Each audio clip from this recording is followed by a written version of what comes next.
In this project, we are implementing wireless automated tank level monitor and controller using LabVIEW. The project consists of 4 parts: level sensor, encoder and RF transmitter, LabVIEW, and R2R and V2I converters. In the following sections, we will discuss each parts in details.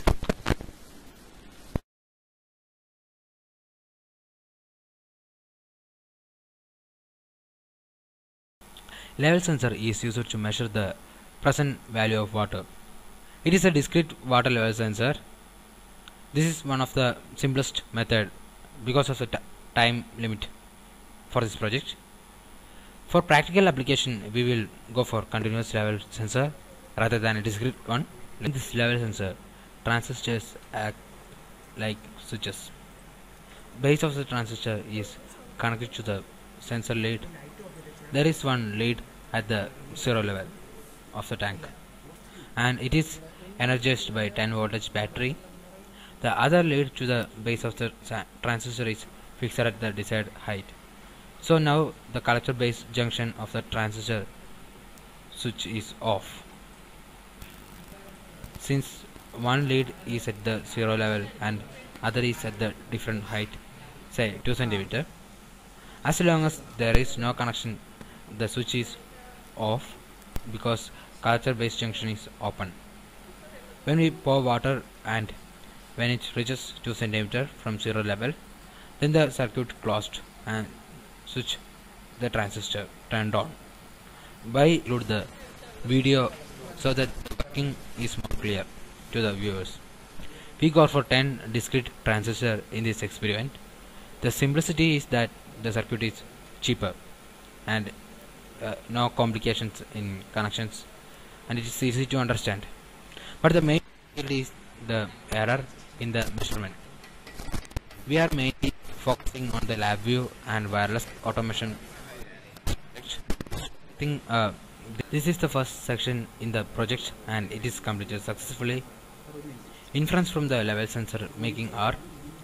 Discrete sensors have more error than continuous sensors. We see that in the video itself. We are connecting it in discrete level, so the chance of error is more than the continuous level sensors. It is possible to take output in two ways, either across the resistor or from the collector to ground connection.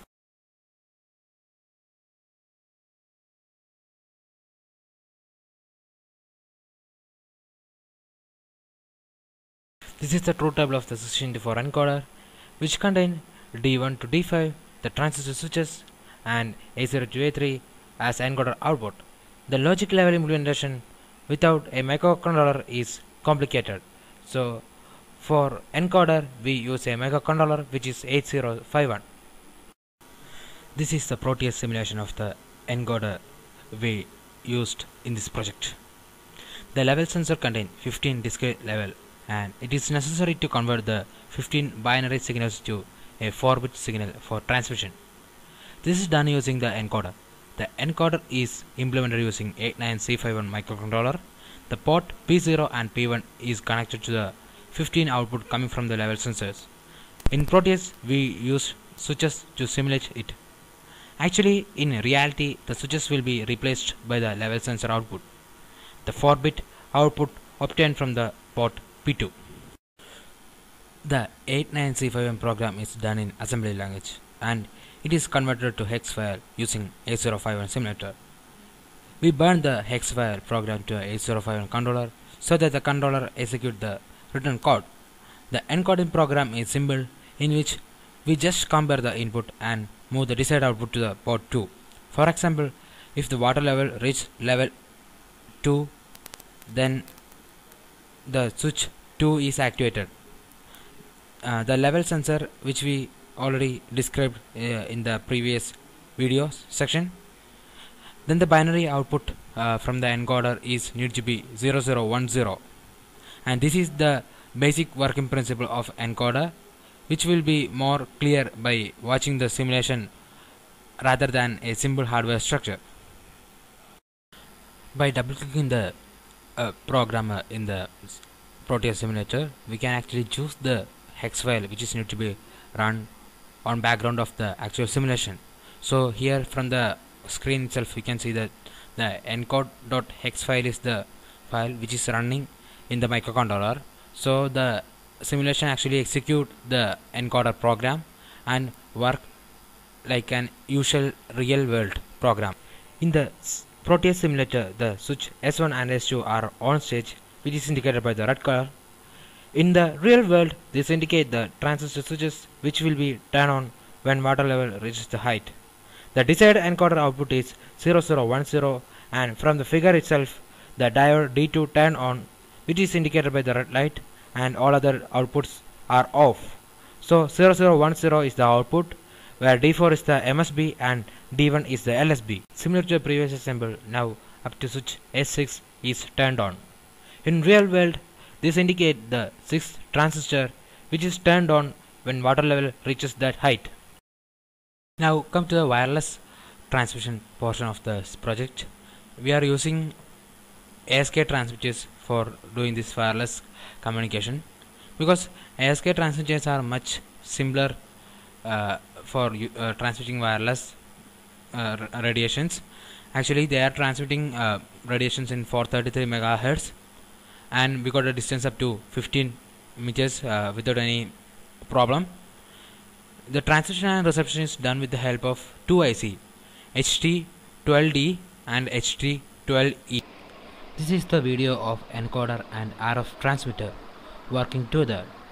Output from level sensor is connected to the 16x4 encoder, and the on condition of encoder is indicated by the green light. The present water level is 3, that is 011. It is transmitted wirelessly to the other side and received at the other end, indicated by LED. Now water level changed to 100, that is 4. Then the wireless transmitter value also changed to 100. So the working of encoder and RF transmitter is done successfully.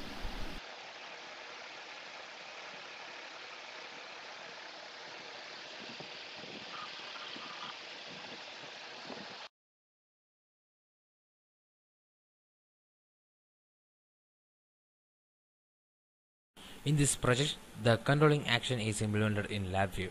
It receives the present water level information from the dark card and produces controlling signal with respect to error signal. In LabVIEW, there are two screens: block diagram, the algorithm, and the logic implementation of the particular function. Other screen is front panel, which is user friendly. The function can be operated by layman using the front panel, even the user don't have any knowledge about the algorithm in the block diagram side. From the video itself, it is clear that the manual switches is there to choose the controller. Similarly, we can use multiple controlling scheme for a single process by using LabVIEW. Here the PID controller is now working and the output graph is obtained. Here the system itself gives a supervisory output. PID controller produces continuous output. It is converted to 16 digital signal from 0000 to 1111. The discrete controller provides 5 output only, representing 0, 25, 50, 75, 100% of the valve controlling. But the PID controller produces 16 control signals, so the CV operation can be done in any of these 16 discrete points from 0 to 100% of valve working. Controller, we gave the option for the user to go for a discrete controller or a continuous PID controller. Also, we allowed to enter the height of the tank for scaling of the signal while using tanks with different height. LabVIEW interface with the external world by DAC. The present level is transmitted wirelessly to the LabVIEW portion, and by comparing the level that the user gave in the controller, find out the error in measurement.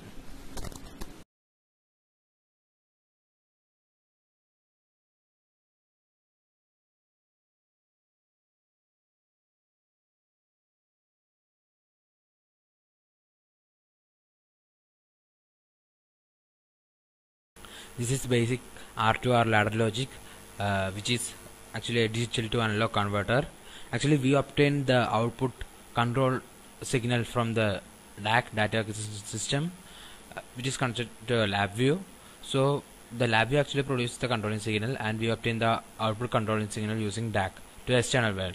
Actually, this is transmitted wirelessly to the R2R ladder logic, and it is actually converted to analog value using an R2R ladder circuit, which is feedback to the V2I converter, and this V2I converter is feedback this current to the I2P converter, which will combination instead of the output from the DAC. Actually, we are connecting a 5 volt supply, which indicates the digital 5 volt, or for representing 0, we connected that directly to a ground. So this is done using a switch. In reality, the output from DAC is actually connected to the base of that R2, R3, R4. In this circuit, the MSB is actually connected to R5 and the LSB is at R2. So now the logic level is 0001, and the output we obtained is actually 3.12 millivolt. So this is the output of the simulation R2R circuit when the input is 0001. That means it will convert to an analog output of 3.12 millivolt. For 0001, actually we got 3.2 millivolt as output, but here actually we give the second input 0010, so we got the output at 6.24 millivolt. Now we need to check 0011, and if we got 9.2 something millivolt, then we can say that the R2R ladder is actually linear. Gave the third input, that is 0011, and we got the output as 9.37 millivolt, which indicates the R2R ladder is actually linear. So when we give input from 0001 to 1111, the output varies from 0 millivolt to up to 5 volt. Now we check the last input, that is 1111, and we got the output as 4.69 volt. The accurate result is actually 5 volt, but for our purpose actually there are some errors are allowed. Actually, this is the circuit diagram of the VI converter, which convert the voltage level obtained after R2R ladder logic to the industrial standard current, that is 420 milliamps. The circuit is simple and accurate. The calibration of V2I converter is necessary because the output of the circuit is given to the I2P, that is current to pressure converter, which control the control valve connected to the inlet of the tank, and flow is regulated by this process. So this is the calibration video of V2I converter. When the voltage level is at 1 voltage, the current is 5 milliamps, and when we will increase the voltage up to 5 voltage and obtain the current within the range of 420 milliamps. So when the voltage is 2 volt, the current is 9.19 milliamps. 2.5 when it's 2.5, the current is 11.66 milliamps, and when it is 3, the current is 14.08 milliamps. When it is 4.3, 4.4, the circuit become non-linear, and the current is varying up to 20 to 21 milliamps. But still, for our application, for 220 milliamps application, the 4222 is not such a big problem.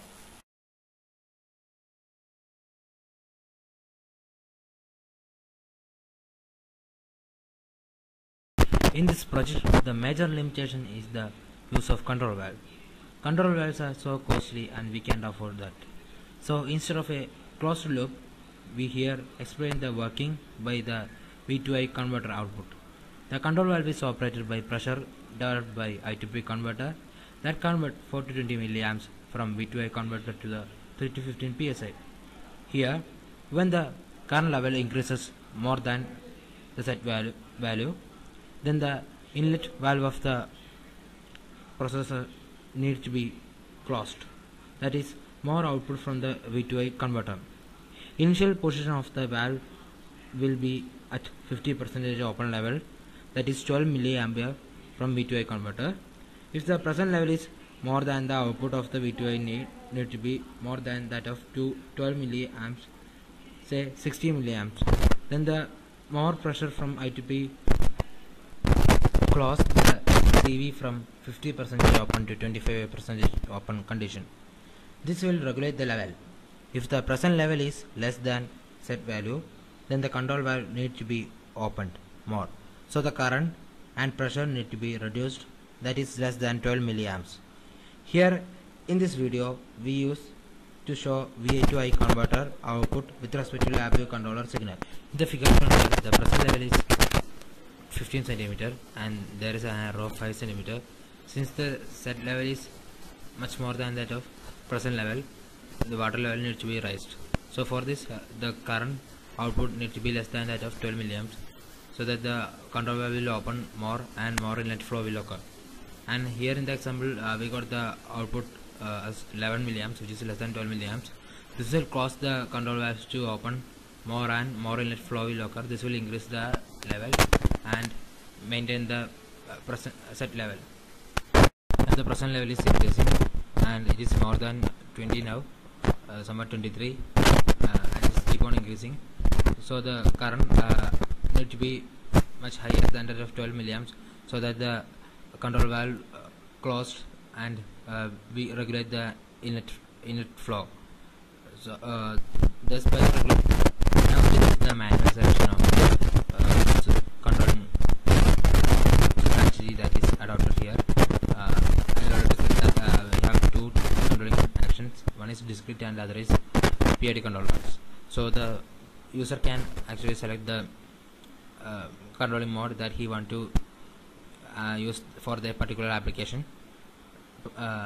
Like this we can implement so many kinds of application, so many kinds of controllers for a single process itself. So now the PID controller is working properly, and LabVIEW provide a supervisory control also, so that there is no need of SCADA if you are doing this project in LabVIEW. The scope of this project is to replace costly softwares and hardwares like SCADA and PLC with LabVIEW for the process automation in industries.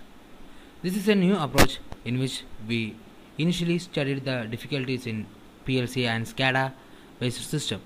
The major factor is cost. PLC and SCADA enabled systems always need high amount of field bus, which will increase the cost. The PLC based system alone can't produce a visual output without the implementation of SCADA.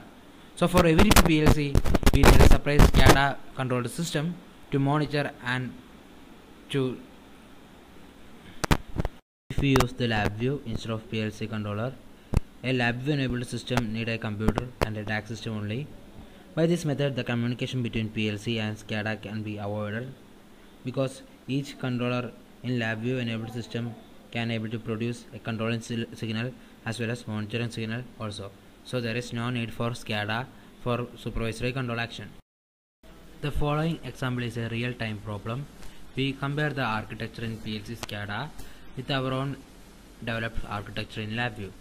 In the PLC SCADA enabled system, once the PLC controller failed, the program may completely lose, or we need to replace it completely. But since LabVIEW is a software, there is no need of replacement and no issue of getting failure and losing the data.